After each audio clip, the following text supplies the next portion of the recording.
Hi everyone, hope you're well. Chris Cowlin here. Now, before we get into it, I'd just like to inform you about a new website selling quality current and retro Spurs jerseys, okjersey.com. They sell all current and retro Tottenham Hotspur shirts in all sizes. They sell the current fan and player versions, as well as the 80s and 90s retro shirts, including my very favourite, the 1991 FA Cup final shirt.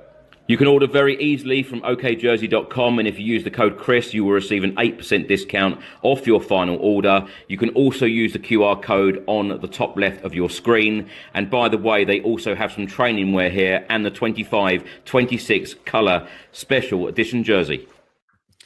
Welcome back to the channel. I hope you're all doing well, and welcome back to another edition of the Daily Tottenham Transfer News Show. My name is Chris Cowlin, and as per usual, I'll be joined by Craig Dearman. We'll be covering all of the latest Spurs news, rumours and reports. It is day 13 of this winter window. There is now 20 days left. It runs until the 2nd of Feb at 7 p.m. Now, we're live on YouTube, Facebook and X, and we'll be here every single day covering all of the news, rumours and hopefully signings over the line for Tottenham Hotspur. Now, if you're watching on YouTube, please do hit that subscribe button, press that like button, comment below and turn on that notification bell where YouTube informs you every single time we go live and upload a video. Craig, how are you? Yeah, not too bad, not too bad. Nobody's officially signed yet, have they? But it's edging closer, so yeah.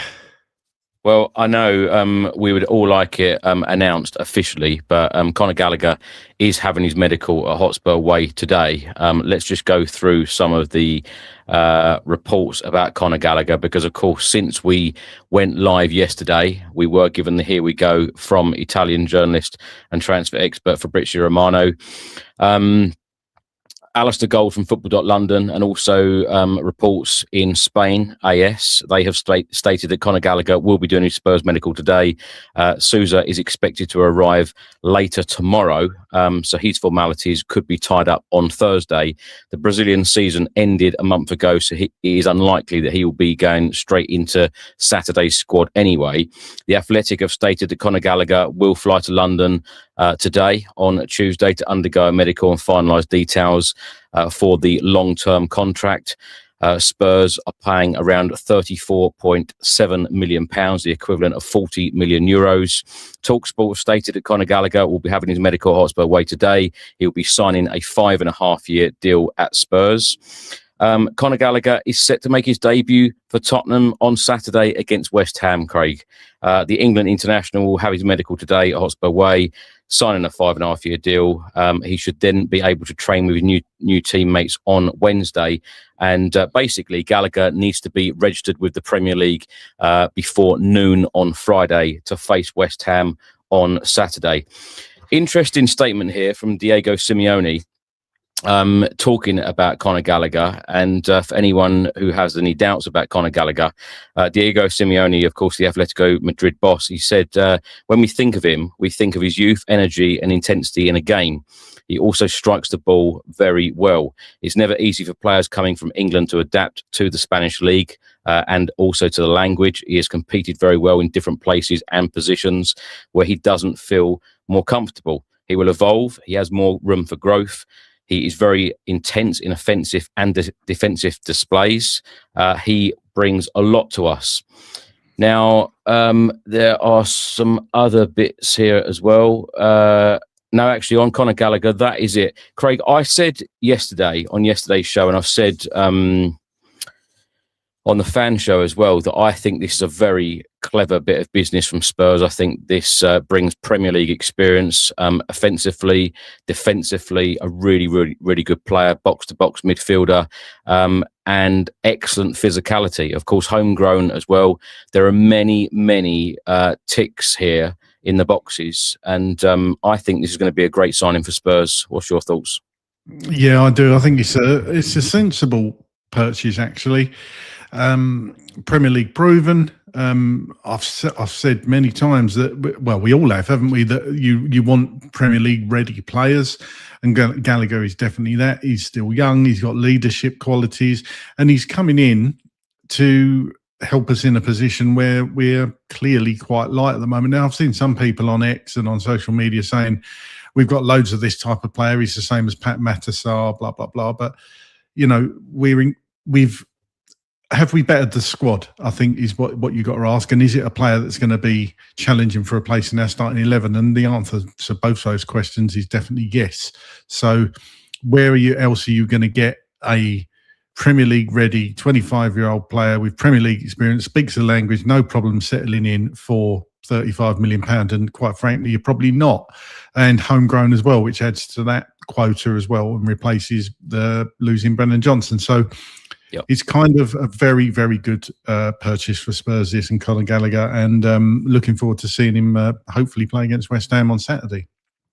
Yeah. The interesting thing is when the announcement will actually be put out there. Will it be tonight or will it be first thing tomorrow morning? The Telegraph have stated that Thomas Frank called Conor Gallagher to convince him to join Spurs. Frank helped clinch the deal for Tottenham by speaking to Gallagher personally and convincing him that the move was the right move for him, despite the team's struggles this season. The Telegraph have also stated that Conor Gallagher's representatives are believed to have spoken with former Spurs boss Ange Postecoglou on a number of occasions, as many as 8 times. But Daniel Levy was never keen to push this transfer through because, of course, we were linked with him a number of times before.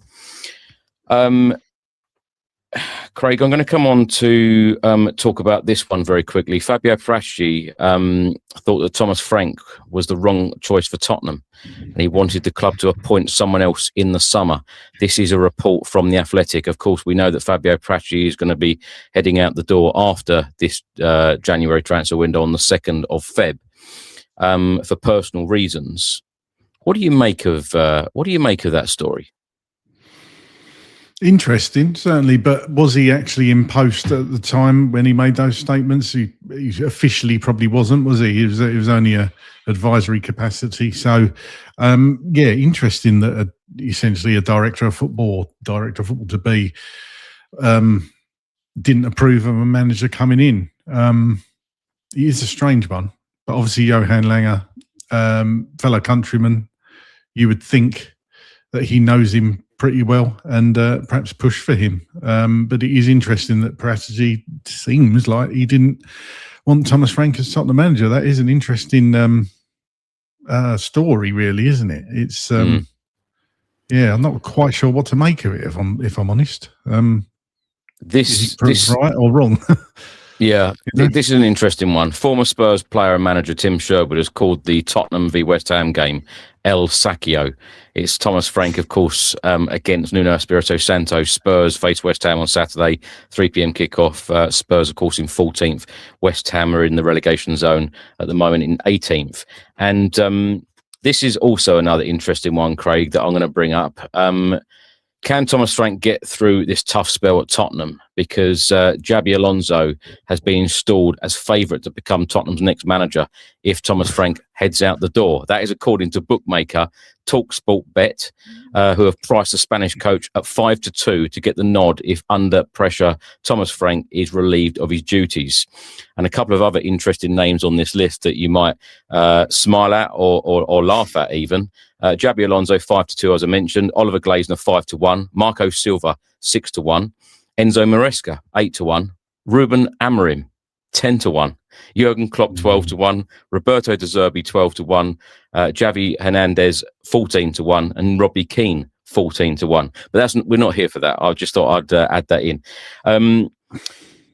Maghnes, Akliouche, Spurs have reunited their interest in the Monaco star. Tottenham hold a long-time interest in the 23-year-old Frenchman, and they're interested yet again. And that remains from, or continues on from the summer transfer window. That is from The Independent today.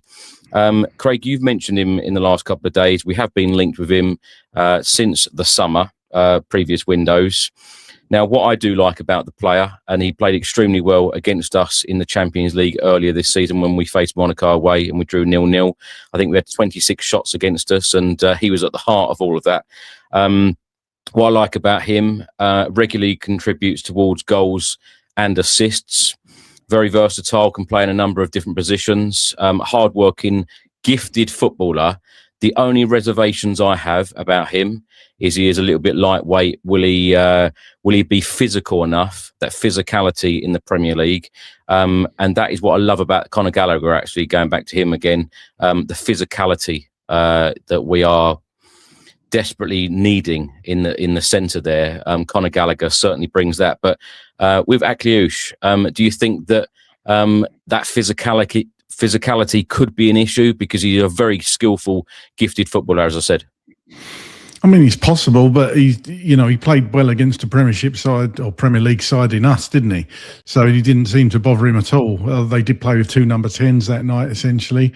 But I see people saying, do we need Akliouche? Because we've got number 10s anyway. We've obviously got James Maddison on the way back, Dejan Kulusevski, Javi Simmons.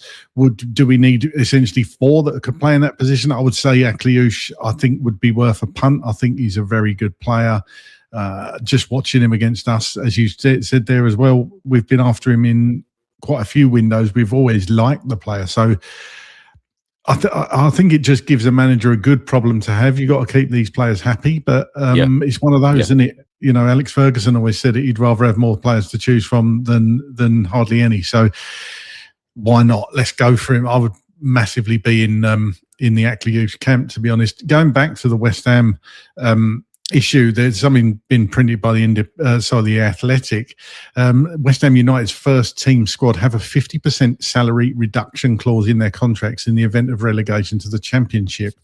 A West Ham source, who asked to be kept anonymous to protect relationships, insists it's a stipulation that the club have always inserted into players' deals, but with West Ham in the relegation zone, the clause has made it harder to convince targets to join this window.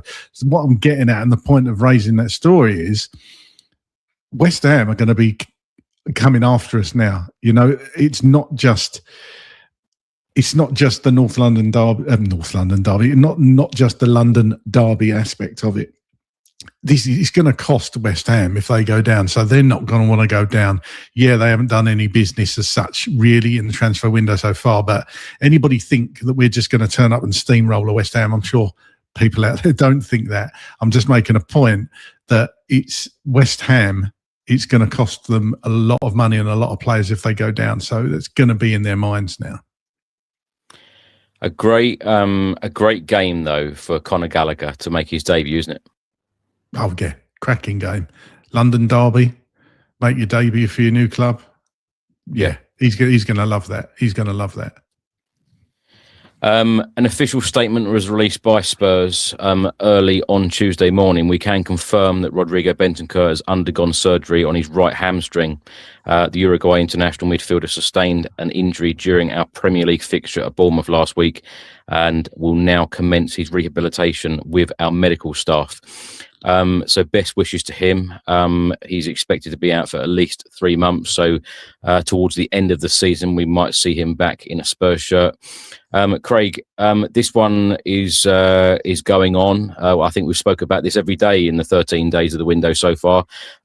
Gianluca Damasio, Italian journalist, has stated that AS Roma have now been joined by RB Leipzig in the last few hours to sign Tottenham Hotspur defender Radu Dragusin.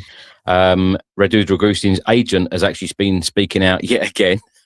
This is a surprise about his client and a possible move in the January window. He said the decisive days will be between today and tomorrow.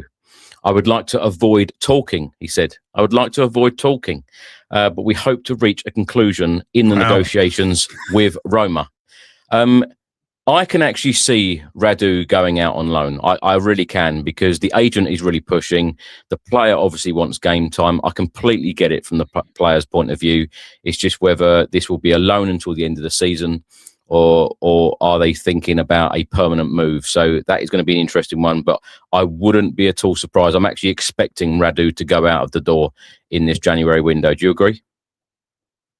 Yeah, I do now. I couldn't see it at first, but it does seem to be rumbling on and heading in that direction. The club would obviously see then, in that case, unless they're going to be bringing in another centre-back, they think we can manage till the end of the season with Romero, Van der Ven, Danso and probably Davies filling in as the fourth centre-back. So, yeah, I can see it happening 100%.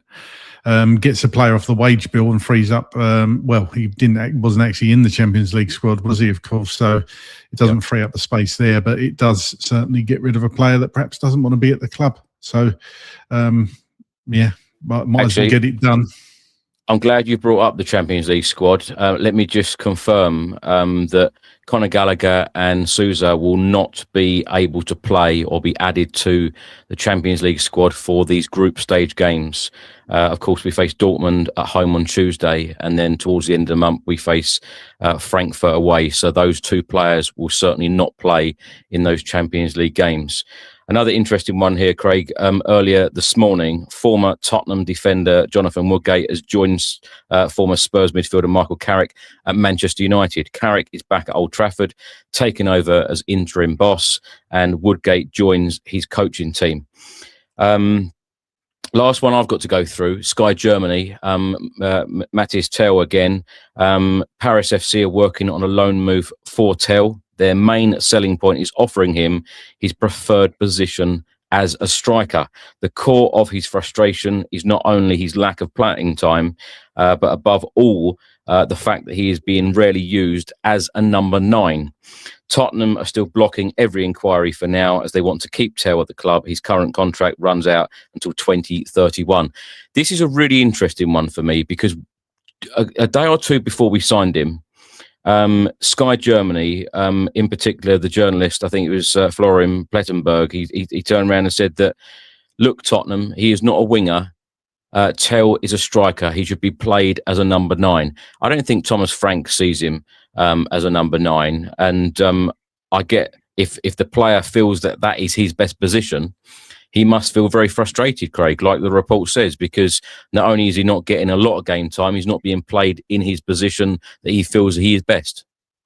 Yes, and anybody who's played football will know that feeling, whether you're a Premier League player or a park player.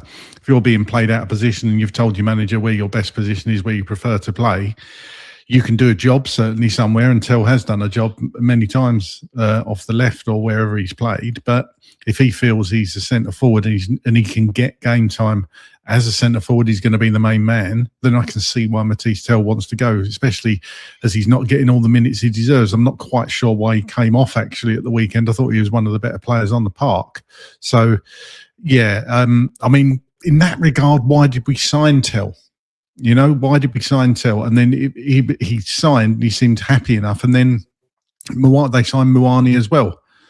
So out of the two, who's done better, would you say, over the last few weeks out of Muani and Tel? I'd say it was Tel all day. Yeah. You know, he's not getting a look in, is he? Just want to come back to Maddison very quickly, Chris, just address something some people had said on social media because James Maddison was on the grass kicking a football. Let me tell you, having done the same injury, there's a world of difference between playing football and kicking a ball. If you watch the video, you can see he's clearly tentative with his right leg. He's protecting that side. And even when he gets up off the stool at the end, he pushes up off his left leg. He's nowhere near yet, sadly, but it is great to see James Maddison back on the grass. I've got one story. One sec. I just want to say, Maddison, of course, was wearing a Van der Vaart shirt, and wishing him the very best with his recovery, and hopefully we will see him at the end of the season. And Dejan Kulusevski also has been working extremely hard in the gym, posting videos on Instagram of him. But let me just say about Tel quickly, Craig, before you come on to your last one, because isn't it a big shame the fact that we are out of both cup competitions? Because if Tel had that conversation with Thomas Frank and said, look, I am a number 9, give me a chance for a couple of games. It's a big shame, isn't it? The fact that we drew away at Newcastle in the League Cup. Of course, we drew a fantastic team in Aston Villa as well, who are doing extremely well on a great run, got a great manager, and they're in a very, very good place at the moment. And of course, we've gone out to them in the FA Cup. Had we have had we had drawn, some lower league teams, and Thomas Frank had have mixed up a little bit, Tell might have got that opportunity to show everybody. Look, if he's saying, look, I'm a number 9 and I want to play in that position, it's just such a shame that he didn't get the opportunity. And like we've said in previous episodes, the likes of Kinski, where you would think that he would get game time in the FA Cup or League Cup. Of course, Spurs are out very, very early in both competitions. So, players like that who would have got more game time, sadly, that's not going to be the case now until the end of the season. Right, what's your last one? Just going back to that. I agree with you 100%. And it was different as well, or you could argue in the Europa League last year. Towards the end of the group stage, you could throw that in, couldn't you? The last one from me, this is from Give Me Sport. They're reporting Mile Svilar is a goalkeeper for Roma, valued at £60 million, suggesting that Spurs have been watching him and are keen on the player. Roma wouldn't let him go for anything less than £60 million by the look of it.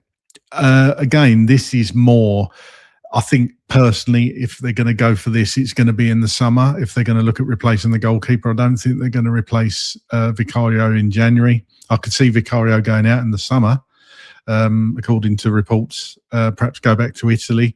But again, you touched on Kinski there. They did it with when Brad Friedel was in goal, didn't they? They brought in Lloris as kind of a replacement for Friedel, and they had Lloris in the background, and then gradually brought him in. So would they consider doing that in January? Possibly, but I don't think for now, for me, spending £60 million on a goalkeeper is an essential thing for this transfer window. It's probably one for more for the summer for me. Yeah, this goalkeeper in question, 26, and in his 4th season in Serie A at the moment. That's going to be another interesting thing for me, Craig. When Fabio actually goes out the door, how much business do we do with Serie A in the future, in the next couple of years? I think it would be very, very different to what it has been since he's been here. We're on day 13, so of the transfer window. As I said, there's 20 days to go, almost 3 weeks left. It does look like Spurs have got 2 deals done. It's just a matter now of finalising those deals, getting those contracts signed, and getting the medicals completed. So watch this space. Hopefully, when we're live tomorrow on this show, we will be able to talk about the 2 confirmed signings, Sousa and, of course, Conor Gallagher. Craig, thanks so much for joining us, and we will see you again soon. Thanks for watching, everyone. Thanks for listening, and remember that we are live every single day on YouTube, Facebook, and on X. You can also follow everything Tottenham Hotspur transfer related at Chris Cowling on X, Facebook, Instagram, and TikTok. Follow Craig Dearman as well, Dearman9. And we will see you all again soon. Come on, you Spurs.